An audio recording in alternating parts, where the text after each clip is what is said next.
തൃശ്ശൂർ അതിരൂപതയിൽ മുല്ലശ്ശേരി ഇടവകയിലെ ഒരംഗമാണ് ഞാൻ. എൻ്റെ പേര് father Joseph Palayur CM. CM എന്ന് പറഞ്ഞാൽ കോൺഗ്രിഗേഷണൽ മിഷൻ വിശുദ്ധ വിൻസെൻ്റ് ഇപ്പോൾ സ്ഥാപിച്ചിട്ടുള്ള ഒരു സന്യാസ സഭയാണത്. ഞങ്ങൾ മക്കൾ 9 പേരാണ് ഉണ്ടായിരുന്നത് വീട്ടിൽ. ഒരു നല്ല ഒരു അമ്മയായിരുന്നു എൻ്റെ അമ്മ. ആ അമ്മയിൽ നിന്ന് ലഭിച്ച പാവങ്ങളോടുള്ള സ്നേഹമെല്ലാം എൻ്റെ ഭാവി ജീവിതത്തിൽ, മിഷണറി ജീവിതത്തിൽ പ്രായോഗികമാക്കാൻ കഴിഞ്ഞു. ഞങ്ങൾ ചെറുപ്പമായിരുന്നപ്പോൾ അതികാലത്ത് തന്നെ കോഴി കൂകുമ്പോൾ തന്നെ ഞങ്ങളെ എല്ലാവരെയും വിളിച്ചെഴുന്നേൽപ്പിക്കുകയും ഒരു കർത്താവിൻ്റെ 5 തിരുമുറകളുടെ ഒരു പ്രാർത്ഥനയും ഉണ്ണീശോയുടെ തിരുനാമത്തിൻ്റെ പ്രാർത്ഥനയും ചെല്ലുകയും ചെയ്തിട്ടാണ് ഞങ്ങളെല്ലാവരും പുറത്തു പോയിരുന്നത്. അങ്ങനെ ആധ്യാത്മികമായ ഒരു അന്തരീക്ഷത്തിലാണ് എൻ്റെ ബാല്യകാല ജന്മത്തെ ഞാൻ ഓർക്കുന്നത്. എൻ്റെ ഒരു cousin sister Roslin Palayur DC ഒറീസയിലെത്തിയിട്ടുണ്ടായിരുന്നു. ആ ചേച്ചിക്ക് എങ്ങനെയോ എൻ്റെ ഈ സ്വപ്നം, എൻ്റെ ഈ തീരുമാനം മനസ്സിലായി. ഒരു എഴുത്തെഴുതി. അന്ന് മൊബൈലൊന്നും ഇല്ലാത്ത കാലമാണ്, അതുകൊണ്ട് പോസ്റ്റ് കാർഡും കവറൊക്കെയാണ് അന്നത്തെ. ഒരു എഴുത്ത് എനിക്ക് എഴുതി, ഔസേപ്പ മോനെ, നീ അച്ഛനാവാൻ മിഷണറി ആഗ്രഹിക്കുന്നുണ്ടെന്ന് കേട്ടു. ഞാനിവിടെ ഒറീസയിൽ അനുഭവിച്ചറിയുന്നത് അനേകം ആത്മാക്കൾ ഈശോയെ അറിയുവാൻ ഇനിയും കിടപ്പുണ്ട് എന്നുള്ളതാണ്. അതുകൊണ്ട് മോൻ എങ്ങോട്ടും പോകാതെ ഒറീസയ്ക്ക് തന്നെ പോരെ. അങ്ങനെയാണ് ഞാൻ ഒറീസയിലേക്ക് ഒരു മിഷണറി പോകാനായിട്ട് തീരുമാനമെടുക്കുന്നത്. ഞാൻ അങ്ങനെ ഒറീസയ്ക്ക് പോകാൻ ഒരുങ്ങി തൃശ്ശൂർ റെയിൽവേ സ്റ്റേഷനിൽ എത്തിയിരിക്കുമ്പോഴാണ് ആലുവ ഭാഗത്തു നിന്ന് സെമിനാരിക്ക് പോകാനുള്ള എൻ്റെ കൂട്ടുകാർ വന്ന് ചേരുന്നത്. ട്രെയിൻ വന്ന് തൃശ്ശൂർ പ്ലാറ്റ്ഫോമിൽ നിർത്തി, എന്നിട്ട് എന്നെ സ്വീകരിക്കുന്ന പോലെ ബ്രദേഴ്സ് എല്ലാം ട്രെയിനിൽ നിന്ന് ഇറങ്ങി എൻ്റെ അടുത്ത് വന്നു. അപ്പോൾ എൻ്റെ അമ്മ അവരോടൊരു കാര്യം പറഞ്ഞത് ഞാൻ ഒരിക്കലും മറക്കാത്ത കാര്യമാണ്. മക്കളെ, എൻ്റെ മോനൊരു പോത്തനാണ് കേട്ടോ, അതുകൊണ്ട് നിങ്ങളെല്ലാവരും കൂടി അവൻ്റെ കാര്യങ്ങളെല്ലാം നിർവഹിച്ചു കൊടുക്കണം, അവനൊന്നും അറിയില്ല എന്നുള്ള ഒരു കാര്യം പറഞ്ഞപ്പോൾ എനിക്ക് തോന്നി, പോത്തിനേക്കാളും നല്ലത് ഒരു കഴുതയാവുമല്ലേ, കഴുതയുടെ പുറത്തല്ലേ ഈശോമിശിഹ സഞ്ചരിച്ചത്, അതുകൊണ്ട് എന്നെ കഴുതാന്ന് പറഞ്ഞെങ്കിൽ കുറച്ചും കൂടിയും കൂടുതൽ എനിക്ക് സന്തോഷമായി എന്ന് എനിക്ക് തോന്നി. അങ്ങനെ ഒരു സമ്മറിലാണ് ഞാൻ ഒറീസയിൽ ആദ്യമായി എത്തുന്നത്. ഭയങ്കര ചൂട്, വിയർപ്പ്, രാത്രി ഉറങ്ങുമ്പോൾ ബെഡ്ഷീറ്റിൻ്റെയും എൻ്റെ ബനിയൻ്റെയും കളർ ഒന്നായി മാറുന്ന വിയർപ്പ് കൊണ്ട് അതുപോലത്തെ ഒരു അന്തരീക്ഷത്തിലാണ് എൻ്റെ ഇവിടെ ജീവിതം ആരംഭം.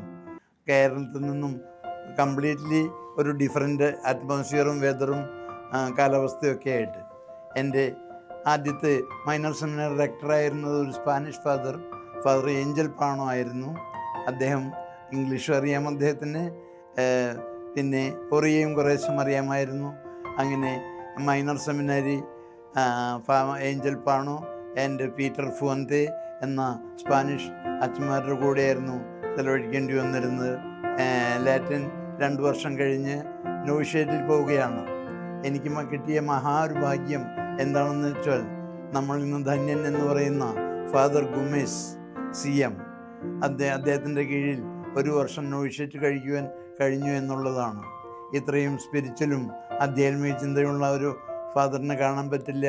ഒരു ട്രൂ മിഷണറി ആയിരുന്നു ഫാദർ ഗുമിസ്, വലേറിയൻ ഗുമിസ്. അങ്ങനെ അദ്ദേഹത്തിൻ്റെ കീഴിൽ 1 വർഷം നോവിഷ്യേറ്റും 2ാമത്തെ വർഷം ഫാദർ അമാദോർ മാർക്കോസ് എന്ന് പറയുന്ന മറ്റൊരു സ്പാനിഷ് ഫാദറിൻ്റെ കൂടെയായിരുന്നു. അങ്ങനെ ആ സ്പാനിഷ് സ്പിരിച്വാലിറ്റി കൂടി കുറച്ച് അംശീകരിക്കുവാനായിട്ട് അതെന്നെ സഹായിക്കുകയാണ്. ഞാൻ ഡീക്കനായിരിക്കുമ്പോൾ തന്നെ എനിക്ക് ഒരു ചാൻസ് കിട്ടി ഒറീസയിലെ ജുബോഗുഡ എന്ന ഒരു ഇടവകയിൽ എത്തുവാനായിട്ട്. എൻ്റെ വേനൽ അവധിക്കാലം അവിടെയാണ് ചെലവഴിച്ചത്. ഈ ജുബോഗുഡ എന്ന് പറയുന്ന സ്ഥലം തന്നെ ബസ് സ്റ്റോപ്പിൽ നിന്ന് 35 കിലോമീറ്റർ ഉള്ളിൽ നടക്കേണ്ടുന്ന ഒരു സ്ഥലമാണ്. റോഡുമില്ല, കാടും മേടും നദിയും കനാലും ഒക്കെ കടന്നു വേണം ഈ ജുബോഗുഡയിൽ എത്താനായിട്ട്. അങ്ങനെ ജുബോഗുഡയിലെത്തി. അന്ന് ഇതുപോലെ കാറോ ജീപ്പോ ഒന്നുമില്ലാത്ത ഒരു കാലമാണത്. അതുകൊണ്ട് ഞങ്ങൾ യാത്രയ്ക്കായി ഉപയോഗിച്ചിരുന്നത് 2 കുതിരകളെയാണ്. 2 കുതിരകൾ ഉണ്ട്. അവയെ തീറ്റ കൊടുക്കാനുള്ള ലാഭത്തിന് വേണ്ടി കൃഷിക്കാലത്ത് ഞങ്ങൾ കെട്ടിയിടും. കൃഷിയില്ലാത്ത കാലത്ത് ഞങ്ങൾ അവരെ കാട്ടിലേക്ക് അയക്കും. ആവശ്യമുള്ളപ്പോൾ ചെന്ന് അവിടെ നിന്ന് കൊണ്ടുവരണം. അതുകൊണ്ട് അവർ അത്ര സ്മൂത്തായിരുന്നില്ല, കുറച്ച് റഫായിരുന്നു. എങ്കിലും 1, 2, 3 പ്രാവശ്യം വേണമെങ്കിൽ കൂടി ഇല്ലാത്തതിനെക്കൊണ്ട് നല്ലതല്ലേ എന്ന് വിചാരിച്ച് ഈ കുതിരകളെ കൊണ്ടാണ് അന്ന് സഞ്ചരിക്കാറ്. പിന്നെ മറ്റൊരു ഓപ്ഷൻ ഉണ്ടായിരുന്നത് വഴിയിൽ പോകുന്ന ട്രാക്ടറാണ്. പക്ഷേ ട്രാക്ടറിൽ ഇരുന്നാൽ, ഒരു പ്രാവശ്യം ഇരുന്നാൽ വീണ്ടും ഇരിക്കാൻ തോന്നില്ല. നമ്മുടെ ഹൃദയവും ചങ്കും കരളുമൊക്കെ ആകെ കൂടി കലങ്ങി ഷെയ്ക്കായതുകൊണ്ട് വീണ്ടും ഇരിക്കാതിരിക്കത്തക്ക വിധത്തിലുള്ള ഒരു അനുഭൂതിയാണ് നമുക്ക് ലഭിക്കുക. അങ്ങനെ സൈക്കിളും നടക്കലും കുതിരയും ട്രാക്ടറും ഒക്കെ ആയിട്ടാണ് ഈ 35 കിലോമീറ്റർ അങ്ങോട്ടും ഇങ്ങോട്ടും ഞങ്ങൾ സഞ്ചരിക്കാറ്. അന്ന് ഒരു പുല്ലുകൊണ്ട് മേഞ്ഞ ഒരു കൊച്ചു വസതിയായിരുന്നു ഞങ്ങളുടേത്. ഗുരുഭവൻ എന്നാണ് അതിൻ്റെ പേര്. അങ്ങനെ ആ ഗുരുഭവനിലേക്കാണ് എൻ്റെ മിഷൻ പ്രവർത്തനത്തിൻ്റെ ആരംഭം കുറിക്കുന്നത്. എല്ലാ മിഷന്മാരും നേരിടുന്ന വലിയൊരു പ്രശ്നം ഭാഷ പ്രശ്നമാണ്. നമ്മൾ മലയാളികൾ ഒറീസയിലെത്തുമ്പോൾ ആദ്യം തന്നെ ഒഡിയ ഭാഷ പഠിക്കാൻ നിവൃത്തിയില്ല. പക്ഷേ ഈ ട്രൈബൽ ഏരിയയിലേക്ക് പോകുമ്പോൾ ഒഡീസ ഭാഷ കൊണ്ട് മാത്രം നമുക്ക് മതിയാവില്ല. അവരുടെ ഭാഷ കൂടി പഠിക്കേണ്ടതായിട്ട് വരികയാണ്. അങ്ങനെ ഞാൻ കോൺസ് എന്ന് പറയുന്ന ഒരു ആദിവാസി ബെൽറ്റിലാണ് ചെന്ന് ചേരുന്നത്. അവരുടെ ഭാഷയുടെ പേര് കുയി. അപ്പം അങ്ങനെ കുയി പഠിക്കാണ്ട് ആൾക്കാരുടെ ഇടയിൽ ചേരാൻ നിവൃത്തിയില്ല. അതുകൊണ്ട് ഞാൻ കുയി പഠിക്കാൻ ആരംഭിക്കുകയാണ്. എന്തായാലും കുയി ഭാഷയിൽ അന്ന് നമ്മുടെ കർത്താവിൻ്റെ പ്രാർത്ഥന, സ്വർഗസ്ഥനായ പിതാവ്, അന്ന് പാട്ടിലായിട്ടില്ലായിരുന്നു. നമ്മുടെ കർത്തൃ പ്രാർത്ഥന ഒരു പാട്ടിലാക്കി. ആ പാട്ട് നിങ്ങൾക്ക് കേൾക്കുന്നത് രസകരമായിരിക്കും. ആ പാട്ടിലാണ്ട പേരിലാണ് ഞാൻ അവിടെ അറിയപ്പെടുന്നത്. ഞാനൊന്ന് പരിശ്രമിക്കുകയാണ്.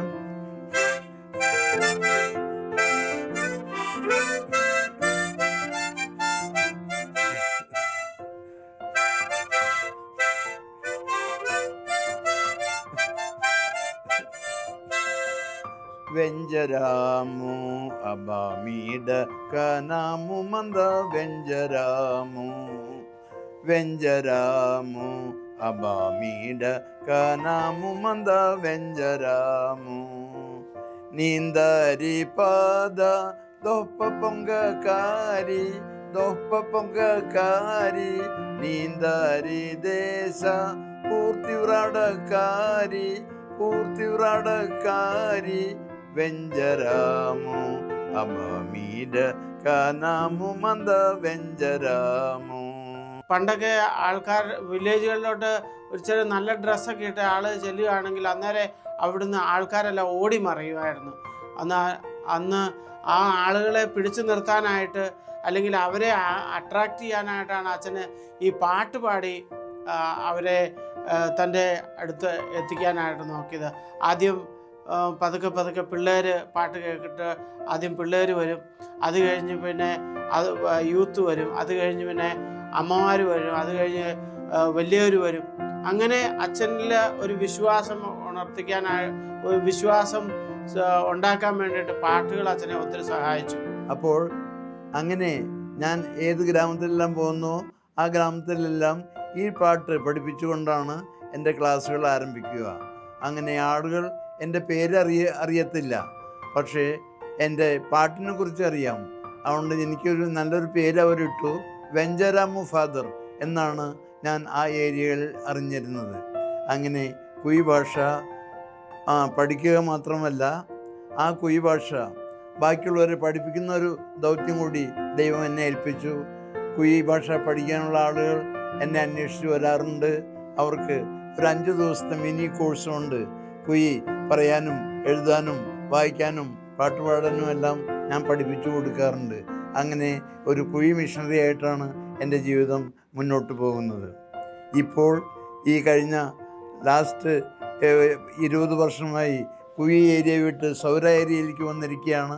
ഇപ്പോൾ ഇവിടെ സൗരഭാഷ കൂടി പഠിക്കേണ്ടതായിട്ടുള്ള ഒരു അവസ്ഥയിലാണ് ഞാൻ നിൽക്കുന്നത്. ദൈവം എന്നെ സഹായിക്കുമെന്ന് ഞാൻ പ്രതീക്ഷിക്കുന്നു. വിസ്താരമായ ഒരു ഏരിയയിലാണ് ഞാൻ അന്ന് ചെന്ന് പെട്ടത്. അങ്ങനെ അന്നത്തെ ആ ഒരു സിംഗിൾ ഇടവക ഇന്ന് 8 ഇടവകയായിട്ടാണ് ഇന്ന് കാണപ്പെടുന്നതും ഫങ്ഷൻ ചെയ്യുന്നതും. വാസ്തവത്തിൽ യാത്രകൾ വളരെ ബുദ്ധിമുട്ടുള്ള യാത്രകളായിരുന്നു എന്നാണ് ഞാൻ പറയാനായിട്ട്. കാരണം സാധാരണ അവിടുത്തെ ആളുകൾ ഒറ്റയ്ക്ക് സഞ്ചരിക്കാറില്ല. അവർ കാടുമലയായതുകൊണ്ട് 2 ആളുകളായിട്ടാണ് അവർ സഞ്ചരിക്കാറ്. ഒരു തോളിൽ ഒരു മഴവും കാണും, മറ്റേ തോളിൽ ഒരു പുതപ്പും കാണും അവരുടെ. എന്നാൽ ഞാൻ സാധാരണ ഒറ്റയ്ക്കാണ് സഞ്ചരിക്കാറ്. എൻ്റെ ഒരു കയ്യിൽ കാണുന്നത് ഒരു കൊന്തയാണ്, മറ്റേ കയ്യിൽ കുടയുണ്ടെങ്കിൽ ഒരു കുട. അങ്ങനെ ഞാൻ ഒറ്റയ്ക്കാണെങ്കിലും എൻ്റെ കാവൽമാലയോടുകൂടി പ്രാർത്ഥനയോടുകൂടിയാണ് എപ്പോഴും സഞ്ചരിക്കാറ്. ഈ പറഞ്ഞ 35 കിലോമീറ്റർ ദൂരം സഞ്ചരിക്കുന്നത് ഇന്ന് 6-7 മണിക്കൂർ എടുക്കും. അതിൻ്റെ ഉള്ളിൽ നമുക്ക് കിതപ്പുമെല്ലാം തോന്നുന്ന പക്ഷം ചിലപ്പോൾ ഇരിക്കാറുണ്ട്. വഴിയിൽ വേണ്ടി വന്നാൽ ഒരു ടവൽ വിരിച്ച് കിടക്കാറുമുണ്ട്. അങ്ങനെ ഒരു ദിവസം വളരെ വിവശനായിട്ട് കിടക്കുകയായിരുന്നു. വിശപ്പുമുണ്ട്. നോക്കിയപ്പോൾ ഒരു ആലിൻ്റെ ചോട്ടിലാണ് ഞാൻ കിടക്കുന്നത്. അപ്പോൾ ഒരു ആലിപ്പഴം വീണു.